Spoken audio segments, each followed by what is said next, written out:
Bom de ter de volta, então chegamos ao nosso exercício 31 do nosso capítulo 3 e diz o seguinte: a diferença entre o dobro de um número e a sua metade é menor que 6. Quais inteiros positivos que são soluções desse problema? Então, geralmente, para você poder montar esses problemas, geralmente a gente tem problemas justamente na interpretação. Vou te ensinar aqui uma maneira de tentar diminuir essas suas dúvidas, tá bom? Primeira coisa que eu vou te chamar a atenção é o seguinte, ó. Primeira coisa que ele vai falar é, né, e vou te mostrar. Ele vai dizer o seguinte, ó, a diferença. Então, essa é a primeira questão que ele mostra. Então, ou seja, ele vai dizer a diferença. Então, ou seja, se eu tenho uma diferença, eu tenho um sinal de menos, e esse sinal de menos é entre dois números. Então, ou seja, crie uma expectativa para mim. Ele vai falar sobre duas coisas para que eu possa achar a diferença entre elas, ou seja, o sinal de menos entre elas. É a primeira coisa que eu te chamo a atenção. Então, ou seja, nesse primeiro ponto aqui, ó, a diferença. Então, já montei a primeira parte da minha equação ou inequação, dependendo da questão.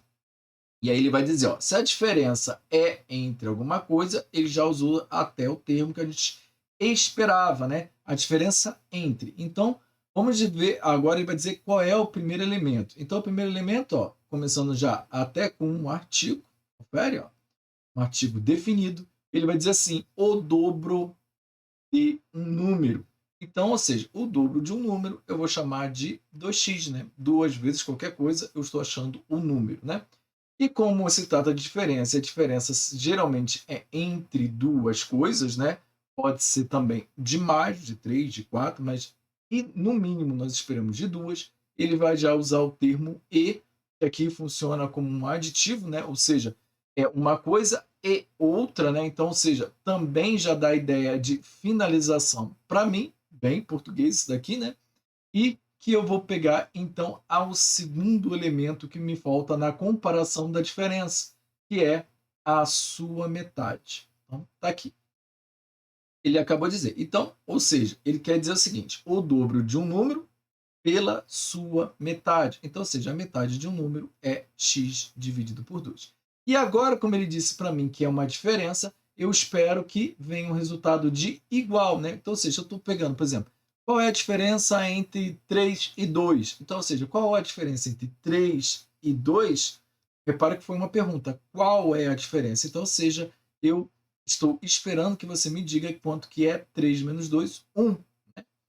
Agora, se eu já digo para você, olha, a diferença entre 3 e 2 é 1. Repara uma coisa que eu estou dizendo, ó, a diferença entre 3 e 2 é 1. Ou seja, eu já esse ele tem o mesmo significado de que a soma ou o resultado do igual, que é o que eu espero. E aqui já está bem, ó. Tá vendo? Ó? É menor que 6. Nesse caso, ele vai dizer aqui uma expressão como menor, ou seja, não é igual. Ou seja, a diferença entre 3 e 2 é 1. Mas eu também poderia ter dito para você que a diferença entre 3 e 2 é menor que 2. Reparou? E continuou a mesma coisa. Então ele vai dizer que é menor que 6. Pronto, acabei de montar a minha inequação. E como agora eu já montei a minha equação, já tenho condições de resolver esse problema. Então o que eu vou fazer?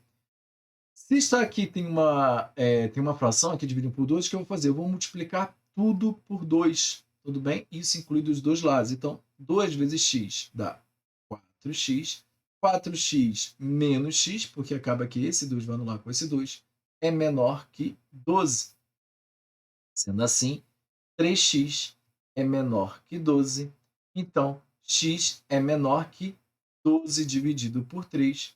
X, então, é menor que 4. Esse é o resultado da minha inequação, mas não é o resultado do meu problema. Por quê? Vai perguntar quais inteiros positivos. E aí eu te pergunto, você lembra quais são os números inteiros? Vou lembrar. Nós sempre começamos pelos nossos números naturais, são aqueles que a gente aprende naturalmente, né? Aquele 0, 1, 2, 3. Com o passar do tempo, a gente vai aprender os números inteiros, que é quando a gente já passa a ter noção de dinheiro, né? Que é justamente a gente passa a perceber que nós podemos ter saldo negativo. Então, ou seja, é o menos 2, menos 1, 0, 1 e 2. Ou seja, é a continuação dos naturais agora com os seus opostos. Então, esse aqui é o meu conjunto inteiro. E aí ele pergunta quais os inteiros positivos são soluções. Então, ou seja, se é menor do que 4, o meu conjunto de solução são todos os inteiros, ó, começando aqui, ó lá, 0, tá vendo? Ó? 0, 1, 2, 3. Repare que não é menor ou igual, então eu paro no 3. E aí, se você olhar lá atrás do seu livro, ele não coloca o 0. Por que ele não coloca o 0? Porque ele diz quais são os inteiros positivos. E o 0, ele não é um número positivo, o 0 é um número neutro. Sendo assim, eu preciso excluir do meu conjunto de solução o número 0. Então, o meu conjunto de solução vai ser 1, 2 e 3. Tudo bem? Eu espero que você tenha entendido, eu espero que você tenha gostado. Te vejo na próxima aula. Um forte abraço.